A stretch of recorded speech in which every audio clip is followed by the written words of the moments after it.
नमस्कार, आप देख रहे हैं हिंद एक्सप्रेस। अभी हम मौजूद हैं बेलसन विधानसभा क्षेत्र के गिसारा पंचायत के मुरौल गांव में और हमारे साथ क्षेत्र में अभी ठाकुर धर्मेंद्र सिंह जी मौजूद हैं। कुछ तीखी सवालें होंगी और उनके ठाकुर धर्मेंद्र जी जवाब देंगे। नमस्कार सर। सबसे पहले तो हिंद एक्सप्रेस चैनल का बहुत बहुत स्वागत है। आपने समय दिया, हम इसके लिए आभार प्रकट करते हैं। हमने देखा कि पहले आप राष्ट्रीय जनता दल में थे, उसके बाद विधानसभा चुनाव के वक्त आप रालोसपा से चुनाव लड़े और उसके बाद जब विधानसभा चुनाव ख़त्म हो गया तो आप फिर जनता दल यूनाइटेड में आ गए। क्या ये बार बार दल बदल नहीं है? देखिए, मैं राष्ट्रीय जनता दल शिवहर का जिला अध्यक्ष था और सबसे बड़ी बात जो हमारी मातृभूमि है, इसका कुछ इशू था जिसके कारण राष्ट्रीय जनता दल को हमको छोड़ना पड़ा। हम बार बार इस अभियान को उठा रहे थे कि दोनों प्रमुख गठबंधन से विगत कई चुनाव से लोग बेलसन के बाहर के उम्मीदवार बनाते हैं, उससे क्षेत्र का विकास नहीं होता है, लोग ठगे जाते हैं। फलतः बेलसन के हित में जनता का दबाव था हम पर चुनाव लड़ने का और मातृभूमि की रक्षा के लिए राष्ट्रीय जनता दल से हमने त्यागपत्र दिया।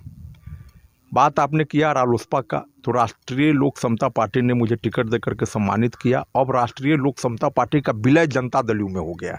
हमने व्यक्तिगत रूप से जनता दल को ज्वाइन नहीं किया, हमारी पार्टी का ही विलय राष्ट्रीय लोक समता पार्टी का विलय जनता दल यूनाइटेड में हो गया। तो हम सब लोग उपेंद्र कुशवाहा के नेतृत्व में जनता दल तीर छाप और नीतीश कुमार के नेतृत्व में काम करना पसंद किए। ये दल भी दल नहीं है, बदल नहीं है, दल का विलय है। हमने देखा था विधानसभा चुनाव में भी हमने कवरेज करी तो आप विधानसभा चुनाव काफ़ी दमखम से लड़े। हमने देखा कि आपने रालोसपा के उस समय के राष्ट्रीय अध्यक्ष उपेंद्र कुशवाहा जी को भी बुलाया था, तो वहाँ जो भीड़ इकट्ठी हुई थी, क्या वो भीड़ सिर्फ हेलीकॉप्टर देखने के लिए पहुंची थी, आपको वोट देने के लिए नहीं? अरे भाई, 22,000 वोट आया, वो हेलीकॉप्टर देखने का कैसे भीड़ था? आपको मालूम है कि उसके पहले जो नामांकन में हमारा बेलसन में हुआ 30,000 से ऊपर लोग थे और वे लोग भीड़ भाड़ा के लोग और नहीं थे, जुटाए हुए लोग नहीं थे। लोग स्वतः स्फूर्त चल करके गए थे और बेलसन के इतिहास में जितना हमको वोट आया, पहली दफ़ा एक ऐसा हुआ है कि एक छोटे दल को इतना भारी समर्थन मिला और हम तो चुनाव जीत जाते, लेकिन चूंकि आज तक बेलसन में कोई निर्दलीय या छोटे दल का उम्मीदवार चुनाव जीत नहीं पाया है, इसलिए जनता कन्फ्यूज्ड हो गई। अच्छा। लेकिन इस चुनाव ने प्रदर्शन कर दिया कि किसी भी परिस्थिति में हम लोग सक्षम हैं हर बात का जवाब देने के लिए। जी, जनता दल यूनाइटेड में अभी आप नए नवेले हैं। विगत विधानसभा में उस दल पर आग उगलते थे और अभी फिर उस दल में है, तो इस परिस्थिति में कैसे सामंजस्य? जनता दल मेरे लिए नया दल नहीं है, हम इस दल के फाउंडर रहे हैं। जनता दल जब जॉर्ज फर्नांडिस और नीतीश कुमार के नेतृत्व में 14 सांसदों ने जनता दल को तोड़ करके अलग दल बनाया था, बाद में वह जनता दल समता पार्टी बनी, समता पार्टी बाद में जनता दल ही हुआ। हम उसी के संस्थापक सदस्य रहे हैं। मंत्री और विधायक बनने के लिए इस दल में हम नहीं आए हैं, जनता दल यू के संस्थापक सदस्य रहे। हाँ, चुनाव लड़ने की मंशा से मैं राष्ट्रीय जनता दल में गया था कुछ दिनों के लिए। ये तो हमारी पार्टी है, हमारे घर है। जहाँ तक बात रही, आपने सही कहा कि चुनाव के समय में कुछ बात हुआ था, तो सब कोई जानता है कि चूंकि मैं दूसरे दल में था, राष्ट्रीय लोक समता पार्टी के बैनर तले लड़ रहा था, तो उस पार्टी की जो नीति थी, सिद्धांत थी, उसका प्रतिनिधि बन कर के मैं उस बात को बोल रहा था। अब सब लोगों से बेहतर सामंजस्य हो गया है, उसकी चिंता और परवाह कोई नहीं करे। हम सब लोग एक परिवार के सदस्य हैं और मिलजुल कर के ऊपर में आदरणीय श्री नीतीश कुमार जी ने उपेंद्र कुशवाहा जी को सम्मान दिया है संसदीय बोर्ड का अध्यक्ष बना करके, और एक एक प्रखंड स्तर पर राष्ट्रीय लोक समता पार्टी का कार्यकर्ता और जनता दल में हम लोग सामंजस्य बैठा रहे हैं। और चूंकि राष्ट्रीय लोक समता पार्टी का बेलसन तो फर्टिलाइज जगह है, काफ़ी वोट आया है यहाँ, इसलिए यहाँ का भी पंचायत स्तर पर भी जो हमारा कार्यकर्ता रालोसपा के साथ था, सब जनता दल में हो गया हुआ है और सबको सामंजस्य बैठा के चलेंगे। आप उसकी चिंता छोड़ दीजिए। विधानसभा चुनाव में तो सभी प्रत्याशी जनसंपर्क करते हैं, तो अभी चुनाव नहीं है, तो इस स्थिति में आप जनसंपर्क करने आए हैं। क्या जनसंपर्क क्यों? अभी देखिए, राजनीति को इस एंगल से देखिए कि राजनीति मेरे लिए जीवन है, और जब जीवन है तो जब तक श्वास चलता है इसको जिया जाता है, इसमें उतराव चढ़ाव होता है। आज कल जिस जनता ने हमको हरा दिया हो सकता है आने वाले समय में वही जनता हमको जिता देगी। तो जो जीवन है तो जनसंपर्क उसका एक क्रम है, वो चलता रहा है। हाँ, जिन लोगों के लिए राजनीति जीविका है वो तो समय पर आते हैं और चुनाव खत्म हो गया तो बेचारे अपना चले जाते हैं। तो ये जीविका वाले लोगों से यह पूछिएगा कि अभी चुनाव नहीं है क्यों घूम रहे हैं। राजनीति तो मेरा जीवन है, इसलिए मैं तो 365 दिन सुख दुख में रहूंगा और मैं तो इस धरती का बेटा हूँ, बेलसंड का बेटा लोग हमको कहता है।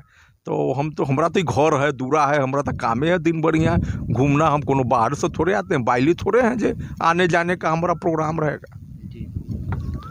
विगत विधानसभा चुनाव दमखम से लड़े, उस चुनाव से निकलकर कोई एक ऐसी बात उत्साहवर्धक हो और कोई एक दूसरी बात जो आपके लिए निराशाजनक हो? देखिए, एक यक्ष प्रश्न है आपका कि कोई एक बात उत्साहवर्धक हो। तो उत्साहवर्धक बात यह है कि बेलसंड विधानसभा क्षेत्र के कोई ऐसा बूथ नहीं है जहां हमको वोट नहीं मिला, संख्या कम या ज़्यादा हो। और कोई ऐसा जात नहीं है जिसने मुझे वोट नहीं दिया। एक मान्यता है कि राष्ट्रीय जनता दल यादव और मुसलमानों की पार्टी है, मुझे यादव और मुसलमानों का ही वोट मिला, आंशिक ही सही। जो प्रत्याशी यहाँ जीते हैं, जातीय व्यवस्था सच्चाई है तेली बिरादरी के, मुझे उस बिरादरी का भी कुछ वोट आया। तो इस चुनाव में मैं तीसरे नंबर पर रहा, हार गया ज़रूर, लेकिन मुझे संतोष इस बात का है और उत्साह इस बात का है कि सारे गांव में मेरा खाता खुला और सारे जाति के लोगों ने मुझे वोट दिया। और ख़ास करके बेलसंड के ब्रह्मर्षि समाज का बहुत एग्रेसिव भूमिका रहा। और मैं मानता हूं कि मेरी पूंजी है ब्रह्मर्षि समाज का, कृपा जो हम पर है उससे मैं काल से भी डरने वाला नहीं हूं, वो हम उसको पूंजी अपना मानते हैं। अब जहाँ तक बात है कोई एक निराशाजनक बात, तो निराशाजनक बात बेलसंड बाजार के वोट से हुआ।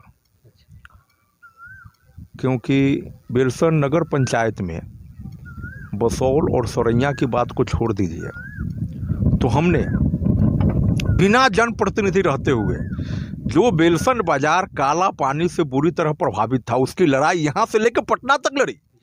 काला पानी के मुद्दा पर बेलसंड में जो जुलूस निकला, लोगों का जो प्रतिकार हुआ अपन माटी अपन लोग के बैनर के तले, वो बेलसंड अनुमंडल से कोठी तक एक बड़ी लाइन थी। कमिश्नरी को हमने घेरने का काम किया, 0 माइल से लेकर मुजफ्फरपुर कमिश्नरी तक काला पानी का बोतल लेकर के गया और रीगा चीनी प्रशासन डोल गया, जिससे बेलसंड बाजार के लोग रिलैक्स है। हमने अपराध का मुद्दा उठाया जो बेलसंड बाजार में होता है, लेकिन दुर्भाग्य की बात कि जनता बेलसंड बाजार की जात से ऊपर नहीं उठ पाई, इसका हमको मलाल है।